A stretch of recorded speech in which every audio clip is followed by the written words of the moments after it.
Hey Lisa, how you doing? I've got you queued up here, and then I've got the spec sheet open on the other side here, so I can't fit both in. So I'll just jump back and forth like this. But anyways, let's take a look at starting with the specifications for the assignment. Your selected object must be the dominant image. Make it big or crop part of it. You do not necessarily need to see all of it to communicate what it is. So let's go over here and take a look at how does that relate to your composition here. Well, I see a little bit of confusion here, and I'm thinking that the reason this is confusing is because your dominant image is this lemonade or grape or yeah, I got lemonade. Yes, this lemonade. Okay, so I think that there's a little confusion immediately looking at this and looking at the dominant image being this. That is this poster about lemonade? Is this poster about lemons, or is this poster about knives? I don't think it's specifically clear by taking a quick look at it. So I would recompose your dominant image. And I have some suggestions. I'll get to that in a second, but I just want to continue going through the project specifications. Your poster must include at least one result from the object. And you have this lemonade. I'm guessing the lemonade is a result of cutting the lemon, but it's not really, because there's a lot of steps between cutting the lemon and the lemonade. So do you see what I'm saying? So again, there's a little bit of a point of confusion there.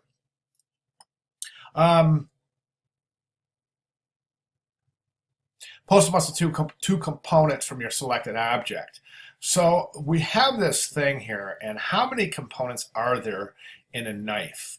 And that's a little bit of a problem here, because there's this knife that you're showing, there's the handle and there's the blade.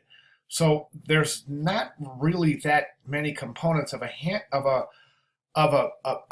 knife, specifically this knife. Now, it doesn't say you can't use components of other knives. So in other words, you could show a really close-up of a handle or a really close-up of a blade tip. Or this is good right here. You've done a great job with that image right here. I'm almost thinking of taking that image and carrying it all the way through to your other side. I'll get to that in a second. Let's just continue to go through the project specs. So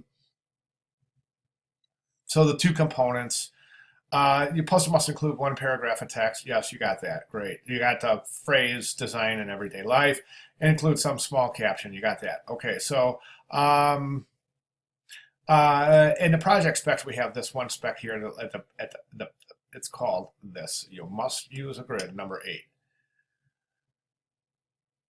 Okay. The design must combine images that are in boxes as part of a background and cropped individually without backgrounds. Do not put everything in a box. You did a very nice job here pulling these out of whatever backgrounds they came in. Good job there, likewise.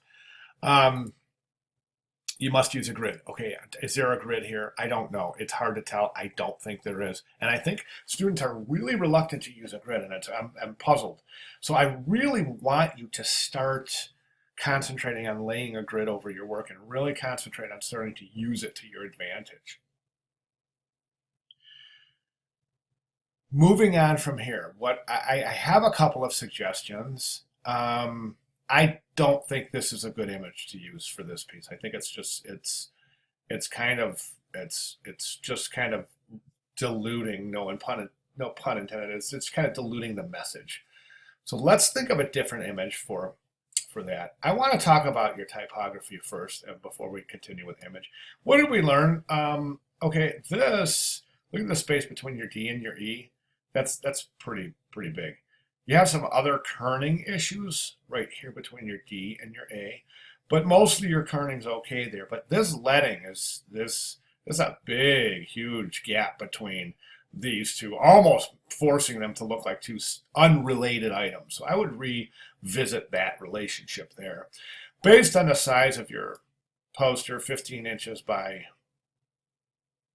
7 inches, this is enormous type right here. Really big type. May want to reconsider the size of that, and also placing this type somewhere in relationship. I mean, I think right now things are randomly placed in in your composition. I think I would really, really think about some other things. That was suggestion about taking that knife all the way through to the other side of composition. I think that's going to solve a lot of problems. You can base your typography off that, your typography, and what are you going to show as your the result image, the result of the knife? Well, that's up to you, but it's not the lemonade.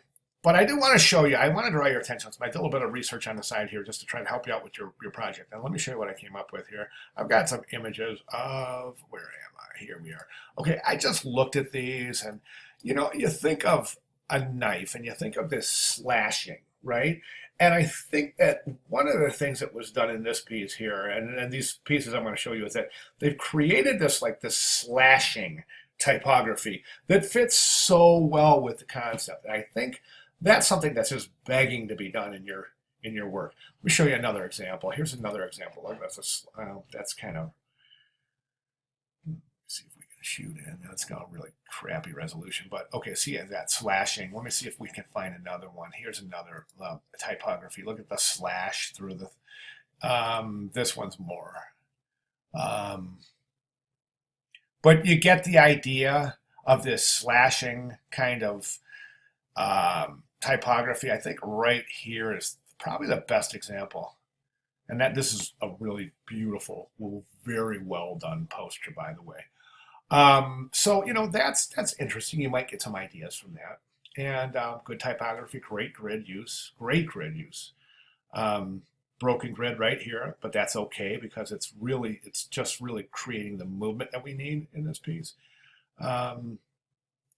Okay, so just some food for thought. I want you to reconsider and just continue working on this. And I want you to go through the presentation for week 4, presentation 3, the interaction of words, pictures, specifically that word, pictures, video. Check that out. It's done very, very, very well. It'll give you some great ideas. Go through the presentation. It'll give you some really good ideas of how to go through this again and maybe look for clues in your images and what images would be great to use and what images maybe aren't so great to use. Okay, that's all I have. Thanks so much. Sorry I took so long, but okay, thanks very much.